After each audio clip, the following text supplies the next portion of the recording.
Hello എല്ലാവർക്കും മേർജോളുടെ പുതിയൊരു വീഡിയോയിലേക്ക് സ്വാഗതം. റിവ്യൂ വീഡിയോ ആണ്. നടികർ എന്ന ടൊവിനോ തോമസ് നായകനായിട്ട് വന്നിട്ടുള്ള ആ ഒരു പടം കണ്ടു. പടത്തെക്കുറിച്ചുള്ള എന്റെ അഭിപ്രായമാണ് ഈ ഒരു വീഡിയോയുടെ പങ്കുവയ്ക്കാൻ പോകുന്നത്. ഡേവിഡ് പടിക്കൽ എന്ന സൂപ്പർ സ്റ്റാർ ആയിട്ട് ടൊവിനോ വന്ന പടം. ജീൻ പോൾ ലാലാണ് സിനിമ സംവിധാനം ചെയ്തിരിക്കുന്നത്. ഈ ഒരു പടത്തെക്കുറിച്ച് പറയുകയാണെങ്കിൽ ഒരു പ്രതീക്ഷയും ഇല്ലാതെയാണ് ഞാൻ പടത്തിന് കയറിയത്. കാരണം ട്രെയിലർ ഒന്നും എനിക്ക് അത്രയ്ക്കും അങ്ങോട്ട് ബോധിച്ചില്ലായിരുന്നു. അപ്പൊ ആ ഒരു പ്രതീക്ഷയില്ലായ്മയിൽ പോലും ഈ ഒരു പടത്തിന് ഒരു സംതൃപ്തി എനിക്ക് നൽകാനായിട്ട് സാധിച്ചില്ല എന്നുള്ളതാണ്. കാരണം എല്ലാവരും ഈ ഒരു സിനിമയ്ക്കകത്ത് അഭിനയിച്ചിരിക്കുന്നവര് ടൊവിനോ കിടിലിനായിട്ട് ഡേവിഡ് പടിക്കൽ എന്ന ഒരു ക്യാരക്ടർ ചെയ്തിട്ടുണ്ട്. ഇമോഷൻസ് ആയാലും കോമഡീസ് ആയാലും എല്ലാം നല്ല രീതിയിൽ ടൊവിനോ നല്ല രീതിയിൽ തന്നെ ആ ഒരു ക്യാരക്ടറിനെ കൈകാര്യം ചെയ്തിട്ടുണ്ട്. അതേ കണക്ക് സൗബിൻ ഒരു പ്രധാനപ്പെട്ട വേഷം ചെയ്തിട്ടുണ്ട് ഈ ഒരു സിനിമയിൽ. പുള്ളിയും നന്നായിട്ട് തന്നെ ചെയ്തു. പിന്നെ സുരേഷ് കൃഷ്ണ, ബാലു വർഗീസ്, അതേ കണക്കത്തെ ഒരുപാട് ക്യാരക്ടേഴ്സ് ഈ ഒരു സിനിമയ്ക്കകത്തുണ്ട്. എല്ലാവരും അവരവരുടെ ആ ഒരു പാർട്ട്, ആക്ടിങ് എന്നുള്ള ആ ഒരു പാർട്ട് നല്ല വൃത്തിക്ക് തന്നെ ചെയ്തു വെച്ചിട്ടുണ്ട്.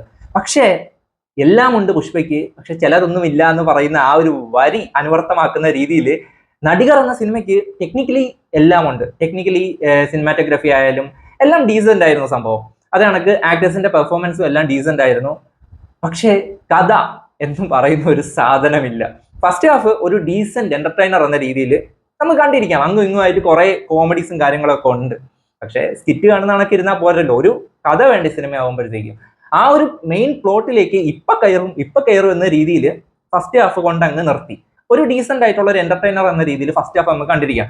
പക്ഷെ സെക്കൻഡ് ഹാഫ് ആയി ക്ലൈമാക്സ് ആയിട്ട് ആ ഒരു മെയിൻ പ്ലോട്ടിലേക്ക് സംഭവം എത്തിയില്ല. അവസാനം അങ്ങനെ ഒരു പ്ലോട്ടേ ഇല്ലെന്ന് മനസ്സിലാവുന്നിടത്താണ് ഈ ഒരു സിനിമ ഒന്നും അല്ലാതായി പോയി എന്ന് നമുക്ക് മനസ്സിലാവുന്നത്. ശരിക്കും പറഞ്ഞാൽ ഒരു കഥയും ഇല്ലാത്തൊരു കഥ.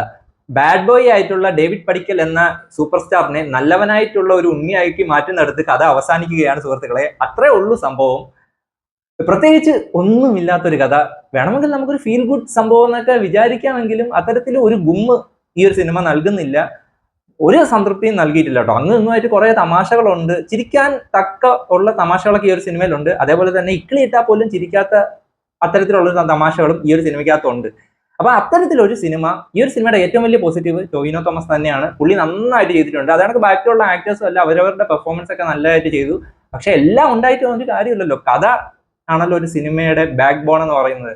അത് ഈ ഒരു സിനിമയ്ക്കകത്ത് ഒന്നുമില്ല, കഥ എന്ന് പറയാനായിട്ട് ഒന്നും ഇല്ല എന്ന ഒരു തോന്നലാണ് എനിക്ക് സിനിമ കണ്ടതിന് ശേഷം തോന്നിയത്. അപ്പൊ എന്തായാലും എനിക്ക് ഈ ഒരു സിനിമ കണ്ടതിന് ശേഷം ഒരു സംതൃപ്തിയും, അങ്ങും ഇങ്ങുമായിട്ട് കുറെ ചിരിക്കാനായിട്ട് ചില തമാശകൾ ഉണ്ടായിരുന്നു എന്നതൊഴിച്ചാൽ വേറെ ഒരു രീതിയിലും ഒരു സംതൃപ്തിയും എനിക്ക് ഈ ഒരു സിനിമ സമ്മാനിച്ചിട്ടില്ല. ഇഷ്ടപ്പെട്ടില്ല പടം. അപ്പൊ എന്തായാലും നിങ്ങൾ സിനിമ കണ്ടിട്ടുണ്ടെങ്കിൽ നിങ്ങളുടെ അഭിപ്രായം ഒന്ന് കമന്റ് ചെയ്തേക്കുക. പുതിയൊരു വീഡിയോ കാണുന്നതായിരിക്കും. Bye bye.